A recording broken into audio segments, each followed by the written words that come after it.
Welcome back to the channel, everyone. So I came across this article over on TechSpot here, and it kind of plays on something I've talked about last year about Intel's 18A node, or also known as their 1.8 nanometer die.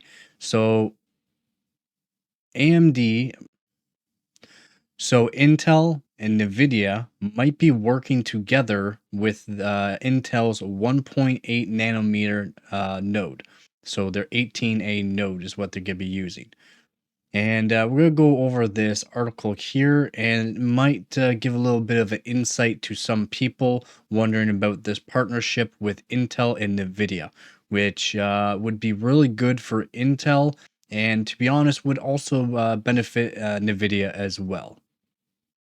So let's get right into it. So again, this is over on TechSpot. You can go over, I'll leave a link in the description below for this article, and you can read upon it yourself.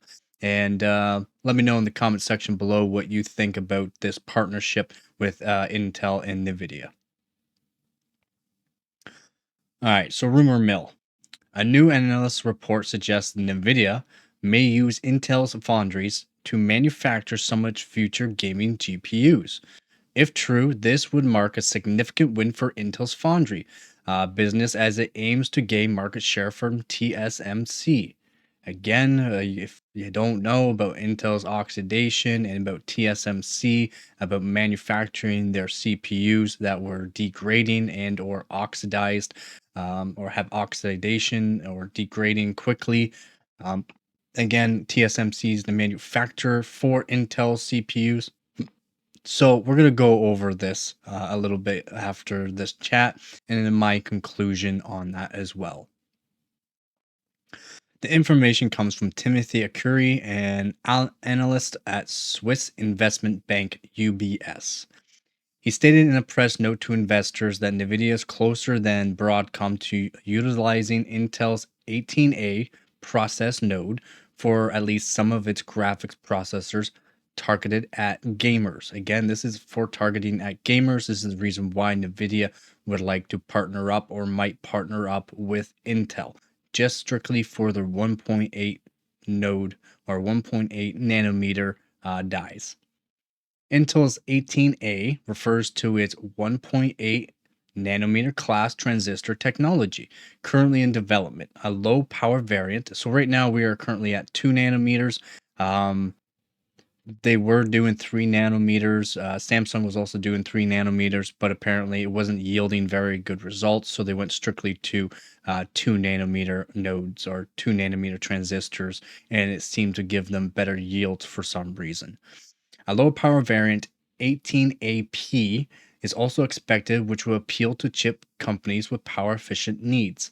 So their 18AP is going to be a low powered, low wattage 1.8 nanometer transistor. So it'll be a lower powered. This would be probably based for data centers and or laptops and maybe mobile phones, tablets. Who knows? We'll have to see in the future here. If NVIDIA does opt for 18A or 18AP for future gaming products, it would likely serve as a major endorsement of Intel's process capabilities. Again, this would also impact Intel stocks. This would impact the investors because Intel had some issues with the investors because of their 2 nanometer or their latest or oldest 13th gen and 14th gen CPUs, and the selling rate of their Ultra 9 285s or Ultra 9 200 series did not sell that great. So this would definitely help benefit Intel greatly. The chip maker has faced significant challenges in recent years trying to keep pace with TSMC on the leading edge. However, securing a client like NVIDIA could signal that Intel has finally regained its competitive edge, and it would. If these two can partner up and guarantee gamers a lower powered option and or a 1.8 nanometer transistor or some sort of GPU die or something like that, that could help benefit gamers, as in the new technology that they're bringing forth is going to benefit gamers, it would help out Intel greatly. It would help boost up their um, what do you want to call it? It would help boost them as in respect again. They would get more respect from gamers, from CPU buyers again, um, just because of their 13th and 14th gen CPUs oxidizing, degrading quickly, crashing. They lost a lot of respect from gamers and consumers alike.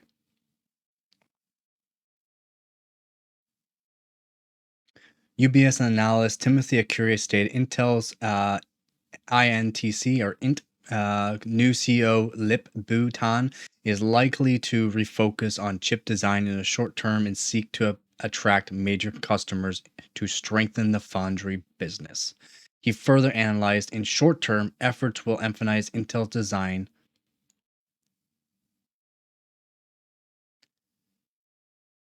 In short term, efforts will emphasize Intel's design and foundry capabilities, including attempts to bring NVIDIA, NVDA, or Broadcom AVGO as foundry clients. Again, this is their stocks. He added a core strategy for Intel will be to continue developing the 18A process while actively introducing the low power 18AP version to the market, offering customers a more attractive alternative. Akira explained NVIDIA is more likely than Broadcom to become an Intel Foundry customer.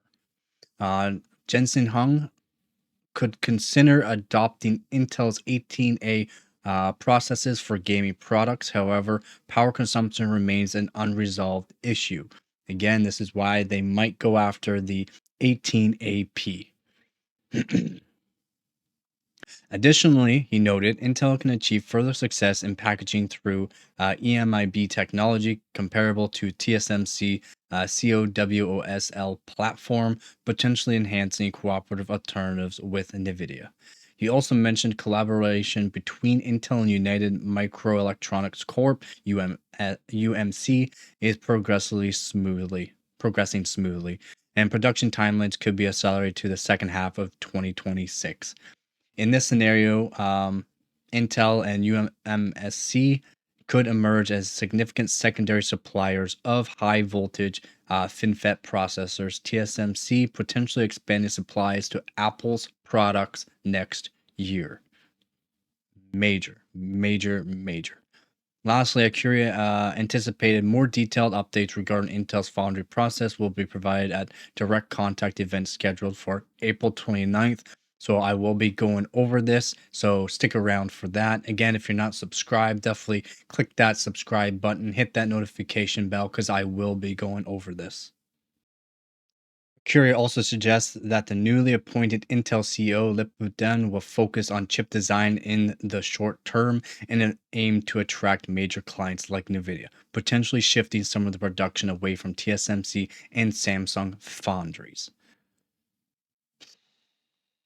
Wow. Tan, the former CEO of Cadence Design Systems, was appointed as Intel's permanent CEO earlier this month, securing major customers. Appears to be a key focus for him as he works to revitalize Intel's struggling division. The note further adds that Intel could leverage packaging technologies such as its embedded multi-die interconnect bridge to compete with TSMC's successful chip on wafer on substrate solutions. It also mentions that Intel is already working on a partnership with Taiwan's contract chipmaker, United Microelectronics Corporation. Acuri speculates that this deal could accelerate with the two companies potentially co-manufacturing some of Apple's chips on Intel's high voltage FinFET nodes as early as next year. So within next year or early next year, might have some Apple products with Intel. Well, Intel partnership basically put in place. Of course, all of this remains in realm of rumors for now. However, Acuri promises that more concrete updates on Intel's foundry progress will reveal at the company's direct contact on April 29th. Again, keep April 29th in the back of your mind, and we will definitely be going that on this channel. I will keep up to date on this, and I'll see if this date changes. If this date changes, I will be posting onto the community, YouTube community, and I will tell people that this date has changed either sooner or later, but I will let you guys all know. So what do I think about this? This would help Intel greatly if it can benefit NVIDIA. Of course, they will partner up with Intel to use their 1.8 nanometer transistors in their upcoming GPUs. Is it going to benefit NVIDIA significantly? Who knows? It actually could, depending on what they put it in. If they're just aiming at the gamers, then it might just help NVIDIA a little bit, but it will greatly impact Intel for giving them the respect and giving them the customer base back again. Because Intel lost a huge customer base with the 13th and 14th gen CPUs. Again, it's not all Intel's fault. There's also issues. TSMC was the one that manufactured these CPUs, and also motherboard manufacturers went way past their limits and put the voltages in that was not recommended, or voltages that would be used for extreme overclocking onto their stock settings. Again, I do have multiple videos out there about how to fix or overclock down voltage and do a fixed V-core. For some people, just disabling hyperthreading could help out. But if you want, check out my other videos about Intel 13th and 14th gen and how to stabilize them. I do have a few of them out there, so definitely take a look at those. Motherboard manufacturers like ASUS and Gigabyte and other board manufacturers like ASRock were using 1.55 or 1.6 volts on their stock settings, and that was causing crashing and degrading CPUs as well. I have gone through this in live streams. I had a really good live stream back in October. Jay's 2 cents went over this. Last year, I went over this. Early last year, I went over this as well about how it wasn't just Intel's fault. Yeah, Intel did not know exactly what was going on. Again, TSMC was the manufacturer for these chips, and motherboard manufacturers were putting in their own voltages to get the best stable CPUs that they could, and it was causing issues with Intel CPUs.